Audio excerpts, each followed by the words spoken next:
Bonjour, je suis Lydia Marzano, je suis psychopraticienne et coach de vie. Bienvenue sur ma chaîne, un espace pour comprendre tes blessures, apaiser ton cœur et surtout retrouver ton pouvoir intérieur. Aujourd'hui, on va parler d'un rôle que beaucoup de cœurs sensibles connaissent trop bien.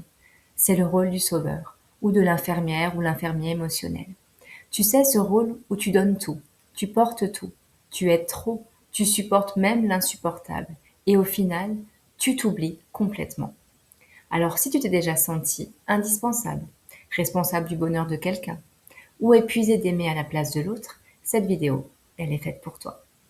On va comprendre ensemble pourquoi tu endosses ce rôle, comment il se met en place, et surtout, comment s'en libérer pour retrouver un amour plus juste, plus équilibré, plus sain. Le syndrome du sauveur, c'est quoi exactement? Alors, le sauveur, sache qu'il n'aide pas. Le sauveur se sacrifie. Aider, c'est soutenir quelqu'un qui se responsabilise. Sauver, c'est porter quelqu'un qui ne change pas et qui n'a pas l'intention de le faire, car il est bien dans ce rôle aussi. Le syndrome du sauveur, c'est quand tu deviens le ou la psychologue de ton ou ta partenaire, son parent, son coach, sa solution, son soutien, son pilier, sa béquille, alors que lui ne porte rien pour toi. C'est quand tu te sens obligé de comprendre, de pardonner, de rester, de réparer, de tenir même quand ça devient beaucoup trop lourd pour tes épaules.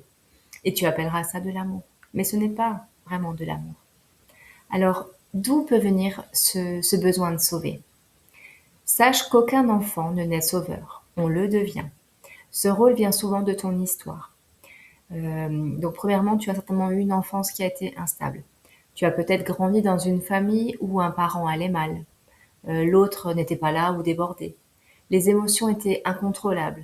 Tu n'avais pas le droit de les montrer d'ailleurs les tiennes, tes émotions, et tu te faisais toute petite ou petit pour ne pas causer de problème à tes parents. Alors tu as appris à t'adapter, à être fort ou forte, à prendre soin, à porter des responsabilités qui n'étaient pas les tiennes. Deuxièmement, tu as certainement eu un rôle qui a été inversé. Peut-être que tu as dû consoler, apaiser ou soutenir un parent. Tu es devenu l'adulte et tu es devenu adulte avant l'heure. Troisièmement, tu souffres certainement de la blessure d'abandon. Tu as appris que si tu ne servais pas à quelque chose, on pouvait t'oublier, te laisser, t'abandonner. Donc tu es toujours dans l'action, dans le faire, faire pour l'autre. Alors tu te rends indispensable pour être aimé. C'est juste un mécanisme de protection. Quatrièmement, la compensation. Quand personne ne t'a sauvé toi, alors tu veux sauver les autres. Tu veux offrir ce qu'on ne t'a pas offert. C'est noble, mais ça t'abîme. Alors pourquoi les sauveurs attirent des personnes à problème?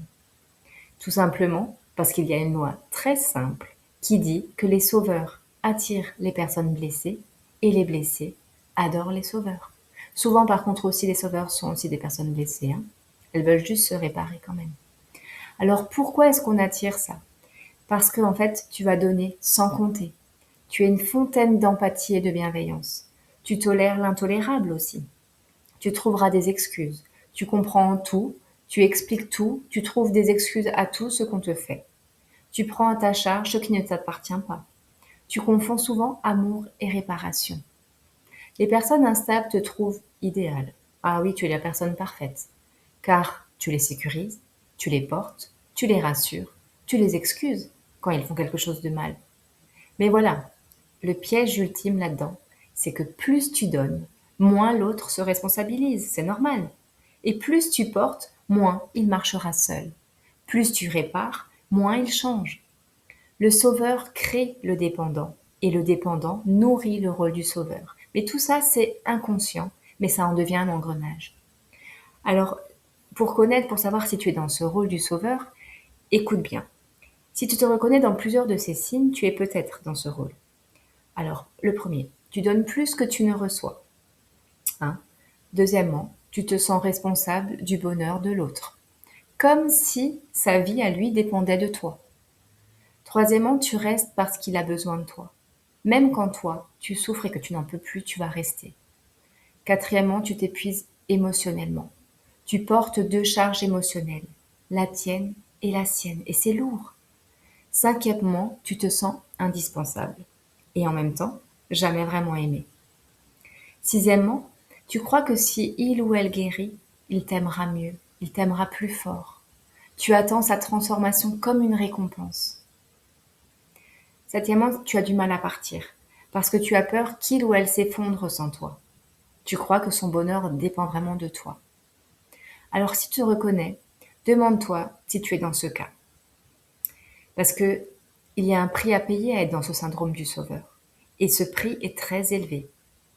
Ça va être quoi? Tu t'oublies, tu t'épuises, tu t'éteins, tu portes ce qui ne t'appartient pas, pardon.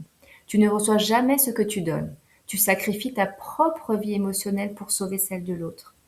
Le sauveur croit qu'il aide, mais en réalité, il se détruit lui-même. Et il empêche par la même occasion l'autre de grandir. Parce qu'on ne sauve pas quelqu'un qu'on aime.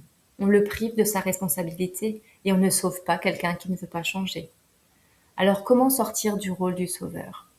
Voilà les étapes les plus importantes. La première, c'est déjà de retirer son costume, son masque. Tu n'es pas un thérapeute, tu n'es pas un parent, tu n'es pas un pansement pour ton compagnon ou ta compagne. Tu es un être humain qui mérite l'équilibre, d'accord? Ensuite, ramène l'énergie vers toi. Demande-toi, qu'est-ce que je ressens moi? Qu'est-ce qui est juste pour moi? Qu'est-ce que j'ai besoin? D'accord? Ensuite, apprends à dire non. Dire non, c'est te sauver toi. Ce n'est pas abandonner l'autre, c'est savoir poser des limites qui sont nécessaires. Ensuite, laisse chacun assumer sa vie. Si il ou elle, pardon, ne veut pas changer, tu ne changeras rien pour l'autre. D'accord? Comprends aussi, comprends vraiment cette loi puissante. Tu n'es pas responsable de l'histoire des autres. Tu peux aimer, bien entendu, tu peux soutenir, tu peux inspirer, mais tu n'es pas là pour réparer ou pour sauver. Ensuite, c'est très important aussi, c'est soigne ta blessure d'abandon. Parce que c'est elle qui te pousse à te rendre indispensable. Tu as tellement peur d'être abandonné que tu fais tout pour l'autre, mais tu t'oublies toi. Choisis des relations qui sont réciproques. Un amour où tu donnes et surtout où tu reçois aussi. Un amour où tu existes, pas où tu t'effaces. D'accord? Alors, si tu t'es reconnu dans ce rôle, souviens-toi d'une chose. C'est que tu n'as pas été mise sur cette terre pour porter le monde sur ton dos ou tes épaules.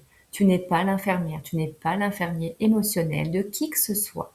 Tu n'es pas là pour sauver, tu es là pour aimer et être aimé en retour. Et tu dois t'aimer aussi toi d'abord, avec équilibre, respect, réciprocité, justesse, d'accord? Quand tu arrêteras de sauver, tu laisseras enfin la place à quelqu'un qui n'aura pas besoin d'être réparé, mais qui saura t'aimer toi entièrement.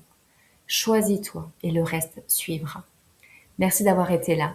Et si cette vidéo t'a aidé, pense à liker, à t'abonner et vous pouvez laisser un petit commentaire aussi. À bientôt, on se retrouve très vite.